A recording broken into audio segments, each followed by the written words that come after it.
Terminons notre tour d'horizon des réponses des extrêmes politiques à la crise économique de 1929 en étudiant le tournant autarcique de l'Italie fasciste. Alors, rappelons tout d'abord que lorsque Mussolini arrive au pouvoir, il n'a pas une conception arrêtée dans le domaine économique et que dans les premiers temps, notamment pour obtenir l'appui des élites financières et industrielles du pays, sous la houlette de son ministre de l'économie, le libéral Di Stefano, il mène une politique libérale classique avec la volonté de faire de la lire une monnaie forte. Et il engage le pays dans une voie clairement déflationniste.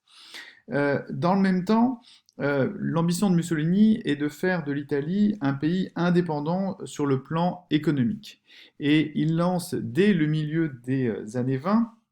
en juillet 1925 exactement, ce qu'on a appelé la bataille du blé, qui a donné lieu à un immense effort de propagande auquel prit part Mussolini en personne, puisque vous le voyez sur cette photo, ou ce photomontage plutôt, on le voit juché sur un tracteur. Alors cet effort de mobilisation était jugé essentiel dans la mesure où l'Italie, se caractérisait par une population surabondante, devait, devait importer près du quart de sa production, près du quart de sa production céréalière, eh bien cet effort de mobilisation qui allait de pair avec une politique de bonification des terres a permis en l'espace de 8 ans, entre 1925 et 1933, d'augmenter la production, puisque celle-ci est passée de 50 à 80 millions de quintaux de blé. Un effort semblable fut accompli dans le domaine des autres cultures vivrières et dans la production de la viande. Tout cela à des prix très supérieurs à ceux pratiqués sur le marché mondial. Euh,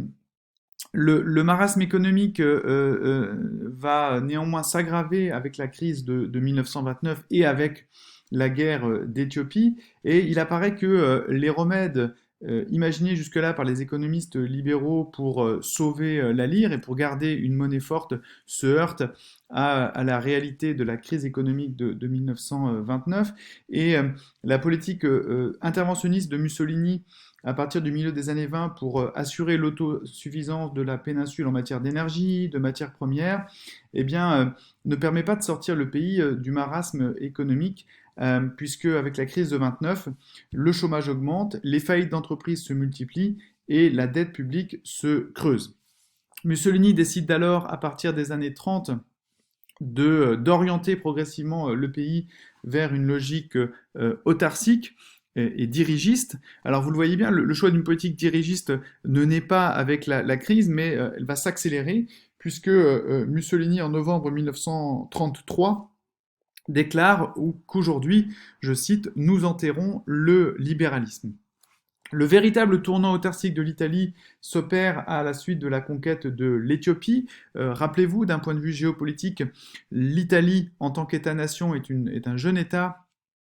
qui est apparu sur la scène des relations internationales à partir de 1870, et que, de fait, cette Italie cherche à compenser ses problèmes socio-économiques par une politique coloniale. Or, comme c'est une nation arrivée tardivement sur la scène des relations internationales, il reste encore peu de territoire à conquérir, et la conquête de l'Éthiopie va déboucher sur une politique de sanctions de la part des pays membres de la SDN,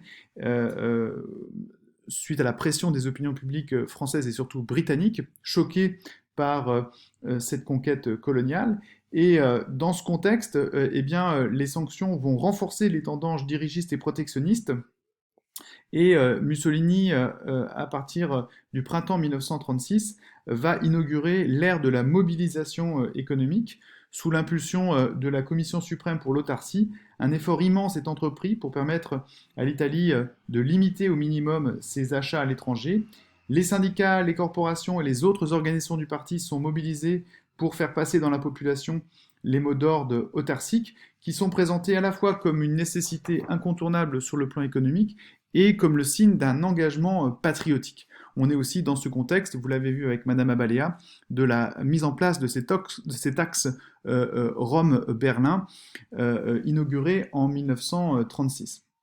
Alors, dans les faits au quotidien, la population est fortement incitée à réduire sa consommation alimentaire, à ne plus boire de café, on limite le nombre de pages de journaux certains jours de la semaine, les cafés ferment à 23 heures, on limite à 30 litres par mois les fournitures de carburant aux automobilistes. Et donc, le mot autarcie était érigé en consigne d'État, placardé en lettres géantes sur les façades des monuments publics. Bref, on mobilise la population et on accélère le passage à ce que l'on a appelé la révolution fasciste en contrôlant plus étroitement la population par le biais des organisations de masse. Alors, le bilan est finalement assez modeste au final, puisque Mussolini a fait le choix d'isoler son pays du monde extérieur en imposant le contrôle d'échange, des droits prohibitifs sur tous les produits non vitaux, et il s'apprête à suivre Hitler dans sa politique belliqueuse en renforçant les liens économiques avec l'Allemagne et avec certains États autoritaires de l'Est européen. Alors, dire que l'autarcie, c'est un choix politique destiné à préparer le pays à la guerre, ça a été une hypothèse longtemps évoquée par les historiens, puisque dans son célèbre discours de mars 1936, Mussolini annonce la guerre inéluctable. Dans le même temps, l'autarcie n'a pas visé au début à la mobilisation économique préventive de la nation. Elle a d'abord été dictée par les circonstances, par l'entêtement du Duce à vouloir poursuivre à n'importe quel prix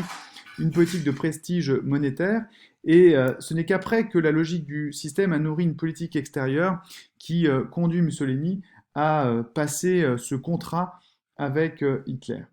Alors, au final, ce qui est intéressant, c'est que certaines réalisations effectuées par le régime fasciste au titre de l'autarcie, surtout en termes d'équipement du pays en moyens modernes de communication et la mise en place de grands organismes semi-publics,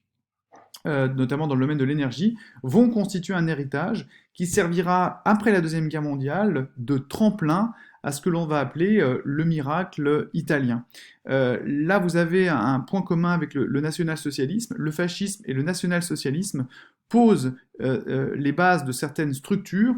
et certaines modifications sociales qui vont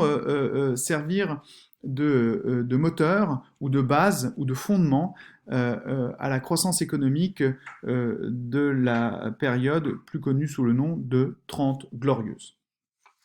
Alors il est temps désormais de conclure sur ce chapitre, sur ce moment 1929. Ce moment 1929, vous devez le sentir à travers la mobilisation de cette expression, est un moment d'une gravité exceptionnelle, d'une densité exceptionnelle et d'une dissémination exceptionnelle.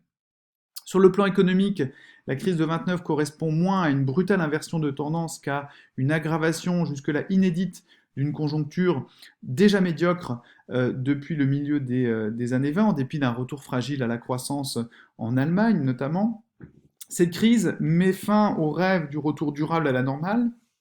Elle met fin aussi à cette période de stabilité précaire où les démocraties libérales pensaient avoir trouvé les solutions appropriées pour relancer la machine économique. Et d'une certaine manière, c'est aussi la désintégration de l'ordre libéral mondial tel qu'il avait été mis en place à l'issue de la Première Guerre mondiale. Cette crise économique, inédite par l'explosion du chômage de masse, polarise les sociétés européennes, fragilise les jeunes démocraties d'Europe centrale et orientale qui connaissent une dérive autoritaire inquiétante, et dans le même temps, elle oblige à un effort nécessaire de régénération de la part des démocraties libérales. Cette capacité de résilience est mise à jour évidemment dans des pays comme la Grande-Bretagne ou la Scandinavie. À côté de ces capacités de résilience en Grande-Bretagne et en Scandinavie, il est nécessaire de faire un détour dans ces conclusions par les États-Unis pour évoquer évidemment cette nouvelle donne économique et sociale portée par le président démocrate Roosevelt à partir de 1933. Le New Deal repose sur une redistribution des pouvoirs aux États-Unis au profit de l'État fédéral qui décide de réformer le système bancaire et qui tente de résoudre la crise agricole et industrielle en remettant, je cite le président Roosevelt, les gens au travail. Cette intervention de l'État avec la création d'agences fédérales destinées à soutenir le marché du travail, à mener des actions sociales, à organiser et structurer une politique de grands travaux avec la construction de digues, de centrales hydroélectriques sur la rivière Tennessee, la création également d'une agence visant à limiter les excédents agricoles par des primes de non-mise en culture, en embauchant également des personnes pour la durée de l'hiver,